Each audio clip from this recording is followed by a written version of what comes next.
Hi, we're reading Sealed with a Kiss by Pixie Chica. We're on chapter 8. Alex. 3 days later. I've been in this car for the last 72 hours, just sitting across from Mia's apartment complex. Some may call this stalking, but I'm way past that point because my whole life is in there. I underestimated the lengths she'd go in order to shun me out. That first night, I drove after her. I thought it would be easy to explain. Then she'd be the loving Mia who always sought me out again. I was wrong. I stood outside her door knocking for 3 hours before the neighbors threatened to call the cops. The security officer did remove me from the property, though. All I have can do is sit here and wait. She has to come outside eventually. Nothing but Mia matters anymore. It's Monday morning, and I have 3 meetings scheduled, one of which will probably cost my company millions. Yet here I am. I have no intention of leaving. Without her, it's all meaningless. The irony of this moment is not lost on me. If I could rewind the last 2 months to when she walked through my office door, I'd change so many things. I'd kiss her senseless until she agreed to be mine forever. When my mind drifts to the memory of her underneath me, her luscious ass in my hands, I groan and proceed to bang my head on the steering wheel.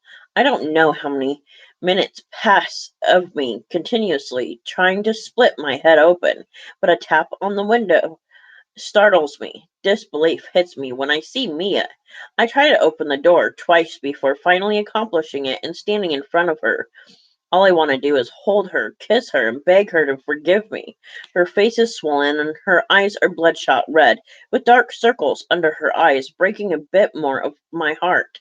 She's wearing an older pair of sweatpants and Metallica t-shirt. Her hair is in a messy bun, and she's still the most beautiful woman I've ever seen. But she quickly averts her gaze and stares at her feet. You look like shit, Miss Santiago. Are you planning on leaving anytime soon? I've got 3 disturbance calls from my neighbors. Besides, you have meetings today, and Mr. Lux is one of them. You need to go so you can make it there on time. I can't take it anymore and close the distance between us and gently tilt her chin up with my finger. Mia, I don't give a shit about the meeting or the company. It doesn't mean anything if I can't be with you, baby girl. I'm in love with you, and that is the only thing that matters.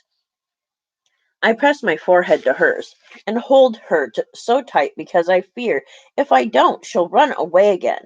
I won't survive that, but I'll always do what's best for her, even if that means letting her go. I already know I'm lying to myself, though. I may let her go, but I will always be in the shadows to look after her, hoping one day she forgives me. Her hand touches my cheek and caresses it, and when I look into her eyes, I see a glimmer of hope. You stubborn, stubborn woman. Do you know how hard it was to see you parked out here for 3 days? It's fucking freezing at night. If you'd just listened to me, none of this would have happened. I know, and I'm sorry. I promise I'll never doubt you or us again. I vow before taking her mouth in a deep kiss. When she opens for me, I lift her up until she wraps her legs around me. My hand goes to the back of her neck, and I set her ass on the hood of my car, then settle between her legs. Our hands are all over each other. The need I have for her is unmeasurable.